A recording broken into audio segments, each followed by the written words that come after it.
Most people are stuck in an if-then mindset. Mhm. If I get this, then I'll feel that way. Putting in the hard work, that's where it's at. And to put in hard work and be successful, you have to be uncomfortable doing shit you haven't done before. So you're not getting on a sales call with me. You're getting on a call where we're going to see what's under the hood. And then we'll talk about working together. Changing what happens between the ears, everything else kind of falls into place after that. Because growth doesn't come from comfort. It comes from doing the shit that you don't feel like doing. This is Discomfort Required. What's up, everybody? Welcome to Discomfort Required, where being comfortable isn't the thing. That's where hopes and dreams go to die. I got my buddy Chase on today. Chase is a business coach, former-ish fitness coach, and really trying to help people grow their businesses out there. Chase, how are you today, my friend? I am absolutely phenomenal, Trent. I'm looking forward to this conversation. Nice little break in my day between back-to-back coaching calls. I love it. That's great. And I love the neon in the background. That is awesome, for sure. All right, Chase, a little bit about you, man. Give me a little bit of rundown to let the people know what you focus on and how you got from where you started to where you're at. Well, it all started on June 27th, 1988. Now, Perfect.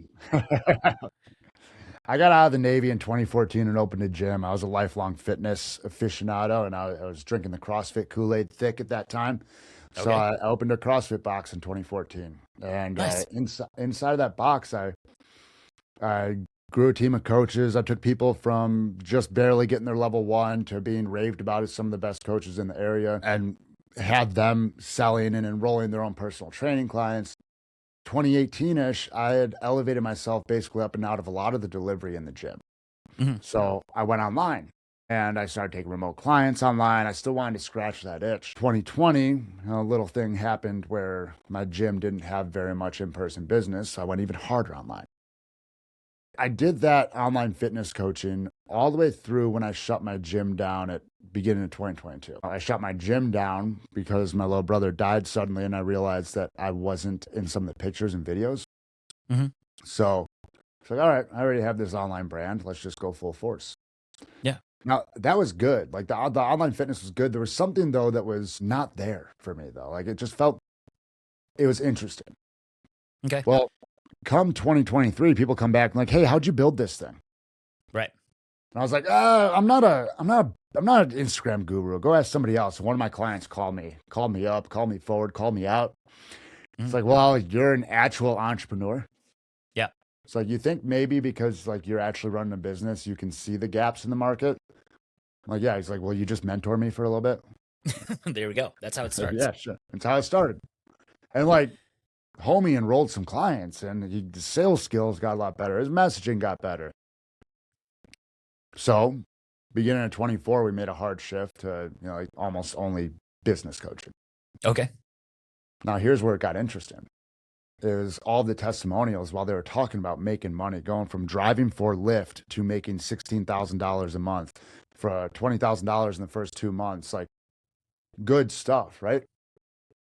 That wasn't what they were talking about. They mentioned that. What they were talking about was, Chase helped me get on my own way. Chase helped me see where I was holding myself back. Chase helped me find the stories that were actually running the show.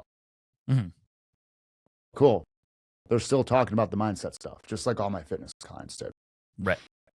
So now, while yes, I understand business, I've carved out this segment of the market for myself where I am more and more being recognized as the guy who just helps coaches get extremely crystal clear so they can actually run their business, because most business coaches are doing damage to fitness professionals' self-worth and ability to show up with critical thinking skills. Oh, I could not agree with you more. And I love that you said how you started getting into the mindset stuff. And like, that's where it all starts. So me, just, kind of the same thing. Like I still do fitness coaching. I do plenty of remote coaching and I love it. Absolutely love it. When it comes to business coaching, not my forte, but like when it comes to mindset coaching, that is like where my heart lies. Like I think changing what happens between the ears, everything else kind of falls into place after that. You get clear on your vision, you get clear on what your goals are, like actual true goals, not just wanting to want a thing, but like actually wanting a thing. Yep. And teaching people that, wow, hey, discipline's not that actually fucking hard. Like we can have discipline, right? And it can be easy when you have a path forward or whatever. So, Chase, what do you think discomfort required means? Like to you in your heart? See, I was sitting with this one. There's two angles. What do I think it means? I think it means recognizing that we're in the here and now. A lot of people are not as comfortable as they claim to be. Mhm. They think, "Oh, I'm comfortable." No, you're not. You're familiar. There's Yeah. a difference. And the first discomfort that's required is that recognition, that ownership. Yeah. And then it's opening and swinging a big old door that they think is going to be hard to open. So they never push on it. I agree. I think you nail it on the head. And I love asking this question to every guest that we have, right? Because everybody has the same answer, just a different way of getting there, which is super cool, right? Like all of the success is in all the hard work, right? It's just what it is. Like, I mean, unless some fucking crazy thing happens and you magically become successful in the blink of an eye, right? Which almost never happens, like getting struck by lightning. But Yeah. I think when it comes down to it, like putting in the hard work, that's where it's at. And to put in hard work and be successful, you have to be fucking uncomfortable. You have to get into like places where like, wow, I didn't think I would succeed, right? And get uncomfortable doing shit you haven't done before, because that's where all the money's to be made, you know? Yeah. So, what's one thing, like if you were going to give advice to a new entrepreneur that is in the fitness space or just in the business space, what is one or two first top of the list things that you would teach them or give them as advice? You can set yourself apart from the market by orders of magnitude if you stop blaming clients and take the responsibility to become a phenomenal coach, because a lot of the market right now is only cash grabbing from easy clients that would have succeeded on their own anyway. For sure. So like when it comes to like the fitness space or just the Instagram influencer space, I feel online coaches and nutrition coaches and things like that, they're doing their clients disjustice. Like it is complete robbery what some people are doing. They are giving them a cookie cutter program. They say that's dialed for them. And when their clients aren't seeing success or, progress, they're like, oh, well, you're not following it to a T. And even if people are following it to a T, they're just still dumping money into them constantly over and over and over. I do nutrition coaching. I do love it. I love remote coaching a little bit more, but like nutrition coaching is fine. Yeah. If I had a nutrition client for longer than 8 months, I'm fucking up. A, because I didn't teach them anything so they can take it to succeed. And B, like I'm stealing their money. They should be succeeding on their own by that point, right? When it comes to the online fitness space and just online gurus, what do you think is lacking when it comes to them taking care of their clients?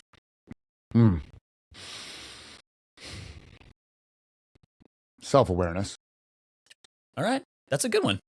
For sure. Because until you so my favorite definition of enlightenment is to see reality as it actually is. And in order to do that, we must first see ourselves as we actually are. So it's really hard to see the gaps in our business, the gaps in the market, the gaps in our messaging and our delivery, unless we can actually look in the mirror and withstand it. Yeah. And true self-awareness that's a more uncomfy mirror than looking in a mirror on 4 grams of mushrooms. You're not wrong. Yeah. I think of it like I see shit on Instagram all the time. You're peddling things that you don't necessarily believe in. Mm-hmm. And what I think it is like, I was talking to one of my buddies, what do you think a common or a new type of plague is? And he's like, I think, unawareness or just not being aware of your surroundings or other people and things like that. And I was like, narcissism. Narcissism is like a new plague, right? Because if you think about it, it is okay to be confident. It is okay to know what you're doing and like spread that in a very constructive way. But just in the space and anywhere, people are just like, I'm going to do what I can to make more money. I don't care who I have to step on to get there. What do you think about that? Well, I think on a long enough timeline, those people get found out, their business erodes, and unfortunately, their life usually erodes on one level or another. Oh man, either that burn out, or there's somebody here with me. Ghosts. Yeah. By the way, ghosts, segue. Yeah. No, I think the online gurus, and this is business coaches, get a bad rap because a lot of them deserve it. Right. Because they sell to the lowest common denominator. Right. And they say, hey, make money, make money, make money. And it becomes this cash grab. And inside of those containers, nobody actually speaks up or like takes the moment to think, what if we actually like realign this thing and started operating from here instead of here? Because they see other people winning. They're like, well, if those people are winning, they must be happy. So like, I'm just going to focus on trying to get there. What they don't realize, and I have a lot of clients, I won't say a lot is subjective, relative. I have a fair amount of clients who have done $100, $120, $180,000 per month who hated their life at the time. Oh, for sure. If you're making that much money, right? Like if you're not happy, what is the fucking point? You can't take it with you, A. And I mean, that is a shit ton of money. And if you're fucking miserable, there's 0 point. Take the money, save it, and go do the shit that makes you happy. Yeah. I have, and I don't hang it up for everybody else to see, but over the top of my computer, I have my $50,000 per month plaque. And like, maybe I'll never get, I'm okay never seeing $100K a month. And it's like, oh, well, you're a business coach. You ought to make 6 figures a month. Like, says who? Yeah. There's no rules. I like actually coaching. Like crazy idea in this new space, right? Where like you're supposed to outsource everything and have AI agents answer your people and like sell coaching, but be fucking off on a beach in Bali somewhere. Yeah. But, that ain't it. No, that ain't it. No. And dude, congrats on 50K a month, dude. That is a wild number. What do you think? Like, did you have that posted somewhere so where you saw it every day and you're like, I'm going to chase this goal? Or did you just like, oh, this is what happened as a byproduct? I enrolled with the mentor. It just happened as a byproduct. And the month it happened the first time, I enrolled with somebody and he was like, yeah, dude, I mean, you're so well spoken, your content's so put together. I thought you were already doing 50K a month. I was like, oh, okay. As the kids say, bet. And I just made a bunch of offers that month and sold a bunch of coaching relative to what I had done in the past. And to the point of what we're talking about here, it's like nothing really massive changed about my life. I paid down some credit cards. Cool, whatever. It's all imaginary ones and zeros anyway. Exactly. Nothing crazy changed about my life. And my 3-year-old doesn't give a crap if I make $30,000, $50,000, $80,000, or $200,000 a month. She wants me to be in the garage with her yesterday on Sunday, building her mud kitchen that we're building. For sure. That's the important shit. And I think people lose sight of that. Just like we were talking about earlier. The things in life are super, super important. Don't take them for granted. But like, you don't need to just put everything on the other side of money or happiness on the other side of a thing. So with it being a byproduct and making that much money, when you talk about sales and like booking clients and things like that, what is your offering like? Like if you were going to give some free advice to an entrepreneur that's in the space, what is some free advice you would get like on how to package an offering? Well, if I was gonna package like a fitness offer in 2026 right now, I would honor the fact, like we're talking about here, that like it's about the mindset. It's about this. Honor the fact that most people are stuck in an if-then mindset. If I get this, then I'll feel that way. For sure. And speak to it at a high enough identity level that they go, oh, they understand who I actually want to be. So that in the content, they start trusting, oh, maybe they do understand where I want to go. So then when you offer a path that's a little different than just eat better, move better, they go, oh, okay, cool. Yeah, you already earned my trust. In the sale, I just got off with a client who, his niche is similar to a relatively large name that sells like $8,000 packages. And he gets people that were on calls with that relatively large name that were disgusted by them and turned off and will never go back.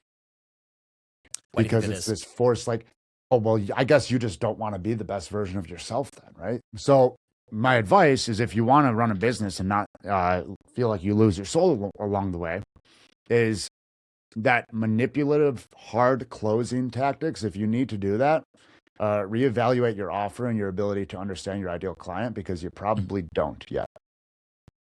I agree. Somebody ought to, when somebody gets on a call, they ought to be 70% sold by the time they get to a call. 100%. So, and this goes to coaching in anything, and this could Yeah. be like absolutely anything, is you do well because you fucking care. It's not because of how good your programming is or how much you can tell somebody that they can make. It is how much you care about your client for them to get the outcome that they want. And it's like, okay, let's help establish some goals, and I'm going to be your biggest fucking cheerleader. I'm going to be hard on you, but I'm also going to be there every step of the way and be annoying and accountable, right? Like, be accountability for you, right? Those are the super important things. Yeah, and in that too, an important caveat, if we will, is Karpman's drama triangle. Okay. Where if we think about the victim mentality, every victim needs a villain, right? Oh, absolutely. They also need a hero. Mm-hmm. They need a savior. What does every hero or savior need? They need a victim to save. No, that's true. Yeah. So it's, there's this, and where exactly the line lies, could be different for each individual. It's in showing up and caring a lot, like actually showing up as a coach, and also detaching our self-worth from what the clients do or do not decide to do. Like on a level of like, we can take it objectively. We can see, okay, this one didn't, because it makes it easier to take it objectively. Okay, this client didn't execute. What did or didn't get done? How can I improve my processes? As opposed to, if we just play the savior role and somebody didn't do it, well, now they hurt our self-worth and we lose the ability to actually improve our product. Yeah. One thing with any of my personal training clients or remote clients or whatever, I always separate business from friendship, A, and B, it is like, you have to look at it completely objectively, man. Are things getting done? If they're not getting done, why are they not getting done? Let's figure out the why. If the why is on you, what can we fix? If the why is on me, what can I fix? And then what can we fix together to make sure that we're moving forward? Yeah. Right. So what is the newest client that you have for business coaching? Like, how long have you been with them? They just enrolled on Friday. Today's Monday, 4 days. Okay. So when you onboard them, like if they enroll on Friday, do they start that Monday, or is there, you have to onboard them and then explain what's going on and then like how you're going to attack it? Yeah. So a lot of my coaching right now is very one-to-one. Okay. So like she onboarded Monday, we started Friday, we were able to start today. Okay, cool. So what does your onboarding look like? Write your stories down. Okay. Yeah. We'll talk about like, hey, where are you building? Where do you want to go? The typical, hey, what are you building? Where do you, here, I find, and this is just how I skin the cat. If I ask them too much about their vision too early on, that's still clouded by what they're running away from. Yeah. I agree. Right? And a lot of the work I do with people is going in and clearing out the stories of stuff that they've been running away from. Okay. I like that. Yeah. That's really helpful. Go ahead.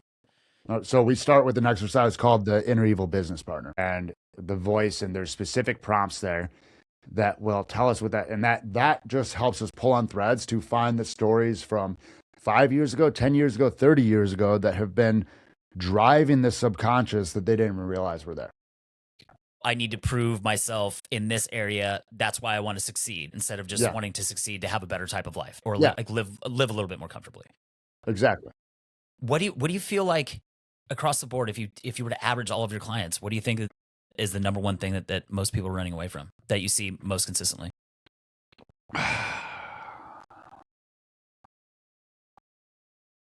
A sort of need for validation, if we were to lump it in. Okay. They're running, they're validation seeking. Okay. And what they're running away from is often something to do with parents from when they were younger than 15. For sure. And it's when dad got divorced and I was the oldest and I had to hold the house together. Right. That kind of stuff. And they don't, and they're smart people. They read the books, they listen to the podcasts, so they go, oh, I understand it. Mm-hmm. My response is like, yeah, you understand it. You're standing under it. Mm-hmm. It's still in there. Yeah. So we go in, we use a very practical process, get it up and out. And then they're like, oh, wow. It's quiet in my head for the first time ever. That's amazing. So when it comes to addressing like that and helping people like dig in deeper, do you try to figure out when you're goal setting with them and then work your way backwards? They're like, I want to make $500,000. Then you find out what's holding them back. It's 9 times out of 10, it's them holding themselves back. So it's like something in the past. Yep. How do you work backwards from where they think their goal is to you helping them reestablish it and then working back all the way to 0 to start? I take their goals when they come in with a grain of salt. Okay. And like we barely ever even write them down. Like, hey, what are you trying to do here? I'll build my business. Cool. Well, we'll figure out what you want to build once we get you clear. And it sounds counterintuitive. And there might be a better way to do it. That's what we do. So we clear all that stuff out. Okay. And then we celebrate wins. And we celebrate all the cool stuff they've done. Only after we've cleared out the stuck, because now they can actually believe it. Right. And then we set the goal. Weird things happen, as in the etymology of weird is of having the ability to control destiny. I had a client writing his 10-year vision one time. I'm doing workshops at the local high schools to teach him weightlifting. Hits period. He is a CrossFit gym owner. His CRM dings. It wasn't a lead for his gym. It was a local high school teacher asking if he had any coaches in the gym that wanted to come in and teach their new personal training class for a day. Wow. That's wild. Yeah. That is manifesting on a whole other level. Uh-huh. That's super. And I'm careful how many of those stories I share because there's more than a couple of them. Mm-hmm. He was also taking action. He was also a hard worker, right? You can't just write something down and get a briefcase of cash showing up on your front porch. That'd be nice. Wouldn't it be dope? Uh-huh. Like just walk out there and you're like, oh, hey, there's an extra 60 grand. Yeah. So that goes right into, what do you think sets apart a high performer? Because you have to put in the work. And I think I was just talking about this morning with one of my nutrition clients. You can't make a high performer. It's either somebody can grind or they can't. It's like they can work hard for sure. Anybody can learn how to work hard, but if you're going to grind, like that is like deep inside you. So what do you think from your perspective sets a high performer apart? Before or after they figure themselves out? Let's do both. Yeah. Let's start with before. Because before they figure themselves out, they're running from dad chasing mom around in a parking lot and beating on the windows during the nasty divorce. And they just want to quiet that. But every time they get to a new goal, they realize that noise is just quieter than that goal was, achieving that goal is. So they keep going. After they clear that out, there's a world that opens up where they realize they can explore potential for potential's sake. And they're curious. And that's when it gets cool, because they realize that they can build really cool things and also let themselves live a really good life. So what do you think when it comes to this? Like, we'll take the clients that you've had for the last 6 months. Yeah. What do you think has been the biggest mindset shift you've seen in a client that has just completely changed their outcome? That they can run their business the way that they know how to run their business, and they don't need a guru to sell them the super secret sauce. Okay. So no snake oil, just yeah, hey, no you snake can do oil, this. just apply proven concepts. One of my clients, guy I just got off with, he had paid $30,000 to be inside of a coaching program. Whew, that's a lot of money. Yeah. And he was kind of crickets for him in there. Then we link up and we did basically what we did was the mindset stuff. And then he messaged me one day. He goes, hey, so I built this low ticket funnel last night and I'm going to run ads to it. And it's something I've been wanting to do for like a year and a half, but now I was actually had enough mental space to take action on it. He's at, I think, 4x, 3.5 or 4x cash collected on that low ticket funnel. He's at three $45,000 months back to back to back. I love that. That's amazing. I love hearing stories like that. Yeah. And he was in a 2-year downtrend too. So he broke out of a 2-year downtrend and had this month was not a record month. It was still better than his old record month. He had 2 record months back to back, another month almost up there, right in that window. All because he got clear. Just being real consistent. Yeah. Okay. So when it comes down to it, we'll take that client for instance, right? So Yeah. how long you guys been working together? Oh, we worked together for 5 months and he just graduated. Well done. There's like a curriculum that you have and provide. Yeah, when I can't help them anymore, I stop taking their money. Yeah, and that's the way it should be when it comes to coaching, right? For sure. So, when we'll take this client, you teach them how to do the things that they already know how to do, and you give them confidence to do the things that they should be doing. So, when his old PR number, how much did he times that by for his record-breaking month? So his old number was 41. Okay. Right. But he was in a 2-year downtrend. When we started working together, he was doing 15 to 16 a month. That's brutal. So then he got back to 40. I think he did 45, 49, and then 45. Sweet. Yeah. So when that happens for your clients, what is their biggest takeaway other than the processes and things like that? Like what I know, like when you start adding confidence to people, things just start changing. Like, what did you see in this client? That it can be fun. Nice. Yeah. It's like, it can be fun. It doesn't have to be this slog. And especially for entrepreneurs, like, why are we doing it anyway? Right. And if we're running a business just to have a glorified bitch fest about something, have fun watching your business burn down in a few years. Right. Just out in the back parking lot, lighting money on fire. 100%. For sure. Yeah. What got you into podcasting, by the way? COVID in my gym. We started a podcast for my gym in 2020. Nice. I did the same thing in 2020. It was like everything shut down. I was like, hey, let's start a podcast. And it was great. Yep. And then when I moved to Seattle, I moved up here to be part owner of a gym.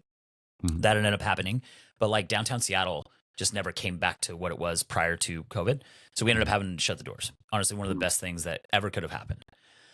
When it comes to giving people advice or podcasting or anything like that, what is your message that you're trying to come across with? Just like my overall message that I aim to deliver out here. Fix your words, fix your story, rewrite reality. So this has been the message that my book is going to be on. My book is called Abracadabra, With My Word I Create, a practical guide to rewriting reality. Your words influence what your brain looks for and finds and stores in this world. Now, self-talk is becoming more and more popular, right? You got Peter Crone going on all the big podcasts talk about words. Now, that being said, what a lot of people are not talking about is the words that are running underneath the surface. Right? So, easy way to find those is to look at what words we are using and what emotional drivers are under those words. Because when we clean those out, we talk about coaching, talk about leading in any room, talk about being in a family, in a relationship. Grandfather clocks, when put in a room with each other, will all fall in sync. Or any pendulum clock, even like the one over my shoulder on the wall. They all fall in sync with the largest one in the room. And when we take that and we also include the 3 degrees of influence, Harvard researchers found that our beliefs, our habits, our actions, our emotional state, it's contagious to our friends. Okay. Well, we got that. Now we take the HeartMath Institute's data that our heart does emit a measurable magnetic field based on what emotion we are feeling. Okay, now we're just all a bunch of pendulum clocks, and we are helping to synchronize each other. So when we can clear ourselves out the most, when we can discharge the most out of our tissue, out of our brain that we've been holding on to, we can become the biggest grandfather clock 3 degrees forward and back. We can send out the good and filter what comes back to us. And to me, that's change. We're going to bring it back to goal setting real quick. Something just popped in my head. So when you are helping your clients set goals, setting a vision or a mission, what is your process like that? Because every coach is a little bit different. Well, first of all, write it. Any goal not written down is only a dream. Fair. So I think it was another Harvard study, like over like 30 years. I think it was tied to money, but essentially it was if they wrote the goal down, they were 1,000% or 10,000% more likely to achieve it. You scribble it on the back of a bar napkin, right? So write it down. Now, where I go with goal setting is we write down the story of the goal and we take it through the 4-step process that I use of reading it different ways, breathing through it. And if there's any like resistance in there, we'll go find like that story from childhood that is creating the resistance and rip it out judiciously. Mhm. And then we just work it backwards. I mean, then it's goal setting 101. It's okay, if that's where you are here, where are you in between these two spots? Okay, cool. What can you do in the next 2 days to start the needle there? What can you do in the next 2 weeks? And then it's just from there, it's 3 words that I love: action dispels overwhelm. And my favorite way of underthinking it is, what does that version of you do that you're not doing now? And which one of those is the highest leverage action that you can implement today? That is great. Yeah. Thank you. Like, I'm pumped for this book, by the way. Like, I Thank just keep getting more excited. This is awesome. What are the 3 initial signs that make you want to work with a client? They've been running a business and showing up for their clients for anywhere from at least a few months to a few years. Like, show me you actually want it. Okay. They are open and willing to looking under the hood. My first, you're not getting on a sales call with me. You're getting on a call where we're going to see what's under the hood. And then we'll talk about working together. Yeah. The third one is they're a full yes. I don't handle objections. Mhm. You either want to do this work or you want to be right about your reality. Yeah. And that's fine. Like, when it comes to how they run their business, and they've been running their business for a while, and they're taking care of their clients, how do you dissect that to quantify it? Be like, you know what? Yes, I think I can help this person. You know, any business stuff works applied well enough. I can help somebody if they want to be helped. Because I'm not a, hey, you need to run DM ads guy. I'm not a, hey, you need to run a low ticket funnel guy. I'm not going to tell you that I will. If they understand business at a base level, then we can open their critical thinking skills up 10, 20, 100-fold to where they're actually like operating as a CEO instead of just trying to take the guru's latest snake oil sales play and implement it. What is your biggest mindset shift in the last 6 months? Last 6 months? Yeah. Well, being a dad of 2 would be the biggest shift. Right on. Congrats. Yeah, I mean that would be, thank you. But that would be the biggest shift, is learning to not split time, show up fully for both of my daughters, even though the second one is 11 weeks old. So it's still, and as more gets onto my plate, being able to stay as present and aware of myself as I have been in the past. It was really, really easy to be downregulated with no kids. Yeah, I bet. Now, Like, 3.5-year-old and 11-week-old, you know, you got a basically drunk midget at 6 p.m. because she skipped her nap. right. I mean, and it would be really, really easy to start yelling at her and just wreck her nervous system because I decided that I don't want to have patience today. Or I could sit with her, tell her a story, get her downregulated, and then she chooses to do the thing that I was asking her to do. That's a good way to go about it. Yeah. Then you're both kind of calm. Yeah. So when it comes to finding that work-life balance where you can show up for your kids and you can be a partner and you can still run a business at a high level and be there for your clients, how do you either compartmentalize or how do you find balance? This is a good one. And you know, I know a lot of the whole, there's no such thing as balance is going around right now. I think a lot of people just think balance means that they're going to get checks delivered to their mailbox. You know, it's I mean, dude, I've gotten called a business shaman before. I still got some spice in me though. But Back to where I was going to go with this one and get off on these sarcasm tangents. In the online game, especially, or new entrepreneurialism, it's like, well, I can make money from home. So then we're making money from home. We don't have a commute. We're not inside of our brick and mortar location for 12 hours, running it from end to end, then cleaning, then doing admin. And then it becomes, well, I want more family time. It's like, well, you're running a business. So I clock out at 5 every day during the week. That being said, Saturday, my wife did bedtime with the 3-year-old. I had the baby. And then she got done with bedtime before 9. And I came down here and I worked at night. Right. And then yesterday, I stayed out of my office and my computer stayed shut. And I built my daughter a mug kitchen. That's awesome. Right? I intentionally got ahead so I knew that in the back of my head, there wouldn't be this, oh man, I'm heading into Monday with this workload. And I think it's an awareness of what open loops are there to close so that we can be there fully. And also be very, very, very careful about lifestyle creep. Because so many people start off thinking, I just want $10,000 a month. That would be amazing. And then they buy this thing and that thing and that thing. And like, oh, well, I guess I need 20. Or maybe we're just dopamine seeking machines and you're buying too much stuff with that money you're making now. So that's my long-winded answer on balance. I love breaking everything down, getting behind it. So for me, it's the same thing, like trying to find balance.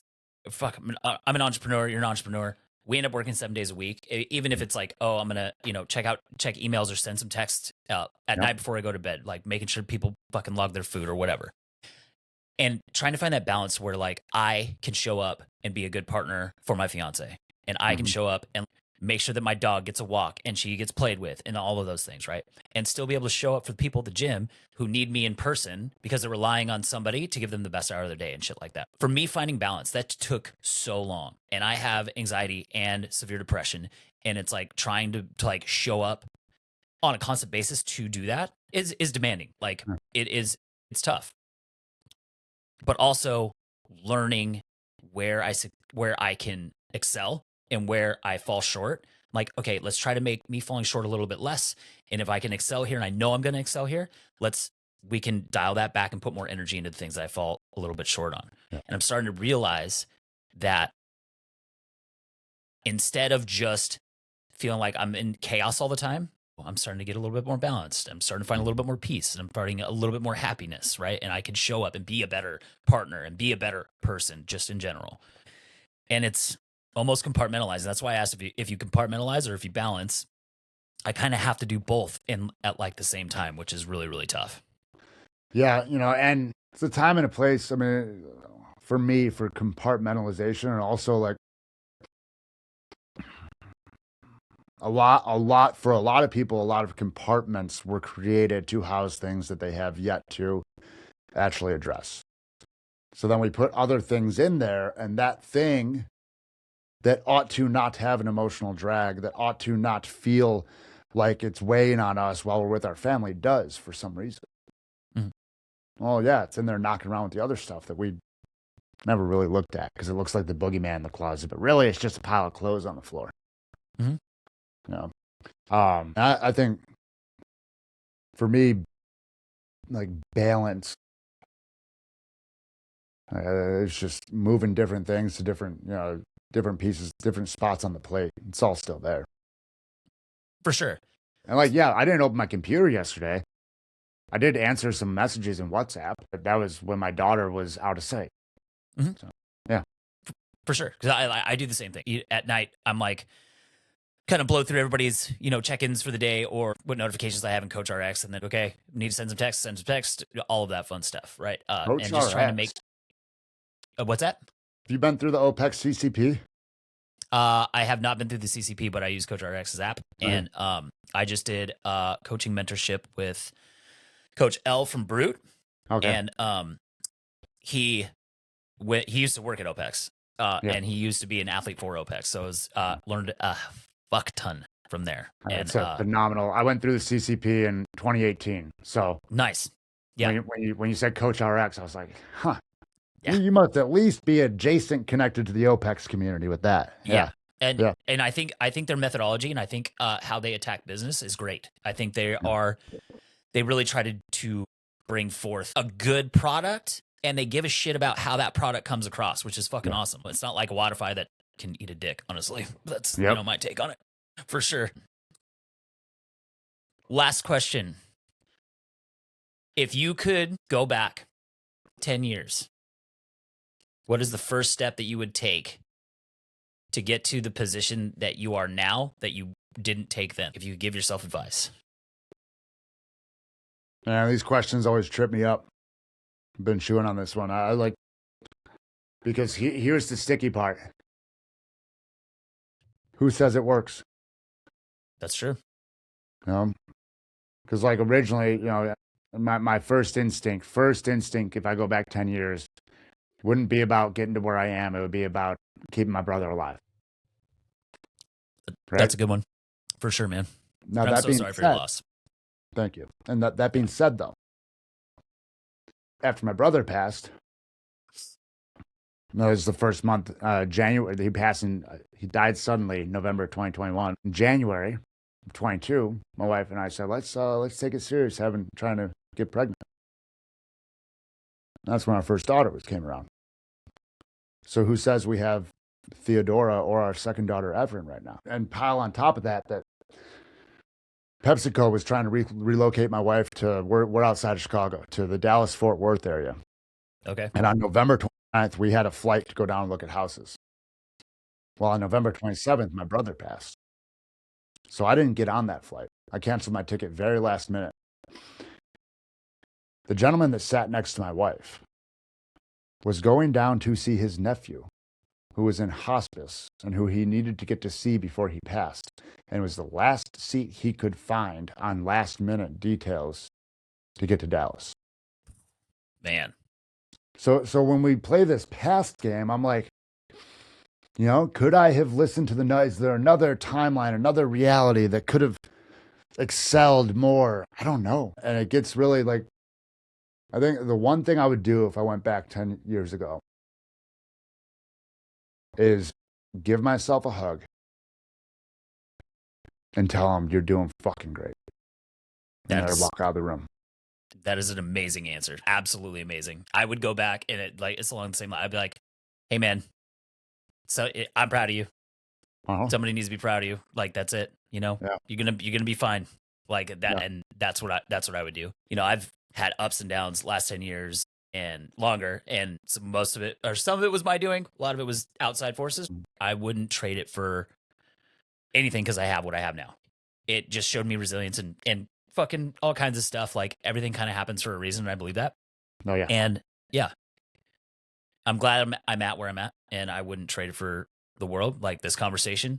Am I happy? Did this make me a more enlightened person? Fuck yeah, it did. And I'm glad that I'm having this conversation. You know what I mean? This wouldn't have happened if I was still the same person I was 10 years ago, because I was a fucking asshole. Right? You know what I mean? So, yeah, man, this is a great conversation. I appreciate you for coming on and talking a little bit about what you do and how you help people. Where can everybody find you?